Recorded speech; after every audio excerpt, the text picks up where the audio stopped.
This is a guy called Gerald, and I'm at the Animal Farm at the Sub Club.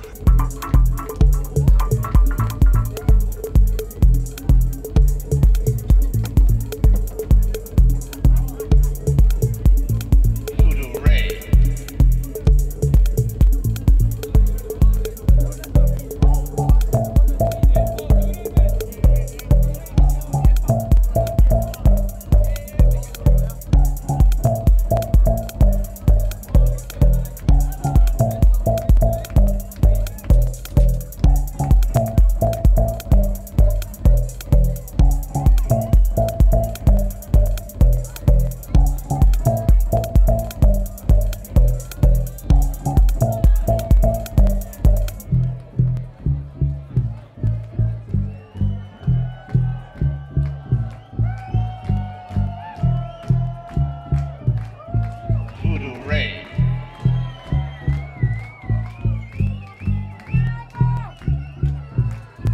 Voodoo Ray. Voodoo Ray.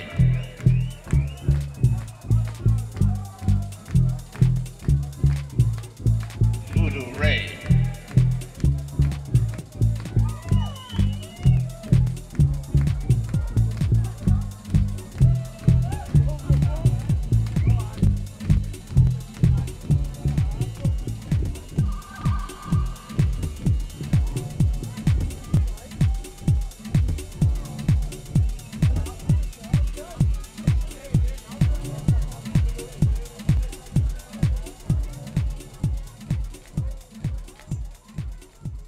I started doing a bit of DJing, and it's really hard to find the tunes, so I started to like manufacture some of my own tunes, and I kind of keep them in a semi-raw state so that when I'm in a club I can actually kind of manipulate them a little bit better. I can get inside the groove of what's going on a lot easier if all the elements are there. So it's kind of similar to what people do with Ableton, but I'm using Reason, like Propeller Head's Reason, and I kind of find it like being in a recording studio, so I can have the versatility of that and also do like the club thing at the same time.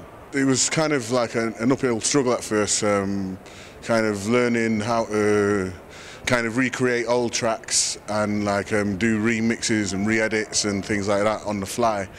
But yeah, it was basically like about a 2 or 3 year kind of intensive, like every day kind of practicing with it and like learning how to mix between 2 computers and all this kind of thing. But yeah, it's exciting for me. I mean, I've had a few good results at places. It's a different sound to a lot of the stuff that's out there, because I'm kind of like, I can fire off at like 96K and like I can like really hit like the frequencies that I want. Everything's really clear usually, and like as long as I'm not using like a Pioneer like mixer, I can like kind of really hit it. I can be a little bit more responsive. I can break it down at the drop of a hat and all that kind of thing. I mean, you can do that with a lot of the software now, but with this way, it's like basically everything's like created from like scratch. So like, say like I do like Pacific State or something like that, it's like reprogrammed. It's not loops or anything. So everything from like the hi-hats up is all like programmed in, like, you know. So I can change things and like, you know, bring things in and mix them out, and you know, like maybe do like elongated mixes or short mixes, or you know, like I can take it to wherever it needs to go. Or, it's taken a while to get to grips with that. It sounds like it's quite a lot going on. Yeah, I mean, like luckily I've had like a background of like a studio for the last 25 years or something like that, so it's easy to, like, for me, like a mixing desk is like my instrument and my main instrument, so it's a lot easier for kind of I don't know, working around like a track, you know, so I can create something to sound like it's like a vinyl or like a kind of like a live thing, or, you know, can really break something down to the bare bones and build it up again.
I've been like neglecting like putting things out over the years because at first it was like problems with like record labels and like this kind of thing, and then like when the kind of MP3 thing kicked in, like it was like really hard to kind of push like vinyls and stuff like that, and I actually like putting vinyls out still, but it's very expensive, so it takes a long time to actually commit myself to, okay, this track I want to spend like $1 million on, that one I want to do and all, you know, so that was the reason why it's taken so long, but yeah. So is that what part of the idea of the digital releases is, just to sort of speed up? Yeah, it's to speed up the process of putting things out, and basically to get people used to the sound, because it is a little bit different from a lot of other sounds, because my history is kind of like a little bit different from the way that a lot of techno people went, or they were introduced through like the smiley face thing and the rave and all that. I kind of came like a little bit before that.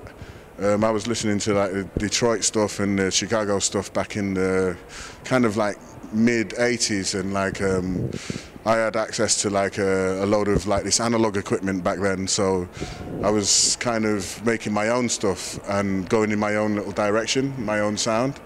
And I've kind of kept a little bit of that. I mean, I try and introduce some things like some kind of modern kind of sounds from other people's things sometimes, but I tend to have my own sound. Like, I think it's like important. I think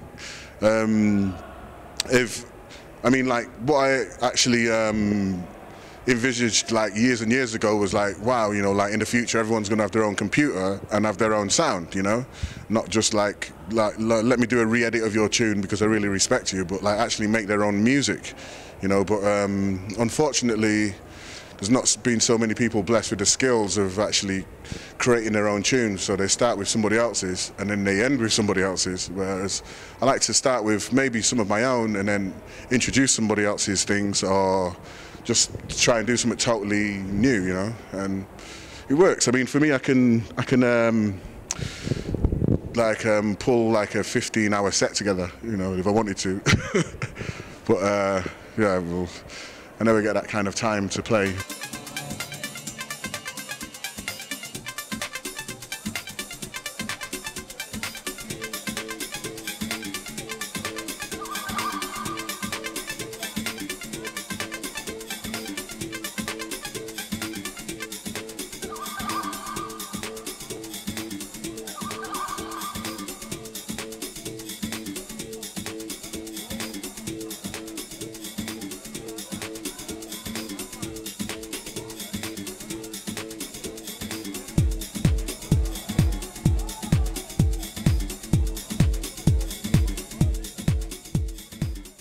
Tronic Jazz was, it kind of started out as like an ode to Detroit.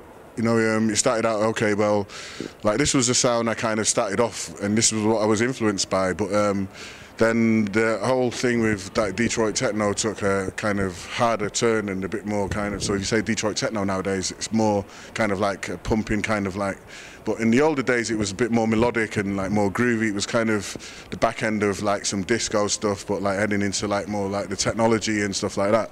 So I went down that route in the earlier days, and kind of stuck with that in a way, and like started to add my own elements and things like that. So Tronic Jazz was like kind of an exercise in that, in a way. It was like, you know, I kind of see it, I mean, the whole thing with music production to me, I see it as like kind of like a kung fu, and that's one style, you know, that's like my melodic kind of like style of doing things in a way. But, so with the digital releases, you can sort of try and explore different areas. Oh yeah, for sure, yeah. I mean, there's like like maybe about 300 or 400 tracks. I've got all hopefully different styles and stuff that, you know, to basically push so people can hear what else you can do with your computer and all that. And I'm going to make it like so it's accessible for people who are using like Tractor and Ableton and stuff like that, so they can like spin them into their things and like maybe develop their own sounds. What I tend to feel anyways like I'm like the bass element, you know, like a lot of the stuff, there's a link which is like really kind of heavy bass grooves I tend to use, and a lot of polyrhythmic and percussion stuff that I kind of like, I like to program like that, and like, you know, it's like, you know, some old grannies like knitting and stuff like this, and like different patterns, so I like to kind of knit like grooves and like rhythms together and things like that. And I know for a lot of people it's like really hard. They kind of just go for bosh, bosh, bosh. But like if I can give them some elements of like some of the kind of interlaced like rhythm stuff, then, you know, they could use that and might even make them look clever and all. You know, I did this really kind of vibe. But yeah, I kind of think that's my style. My groove is like basically sort of like interlaced kind of percussive stuff and like really kind of leveled melodies and grooves going on at the same time, and like, you know, breaking down into really big kind of pads and dreamy strings and this kind of thing, really lush, you know, that kind of vibe. That's my overall sound, which kind of it goes over a whole range from like jungle all the way through to kind of like techie stuff.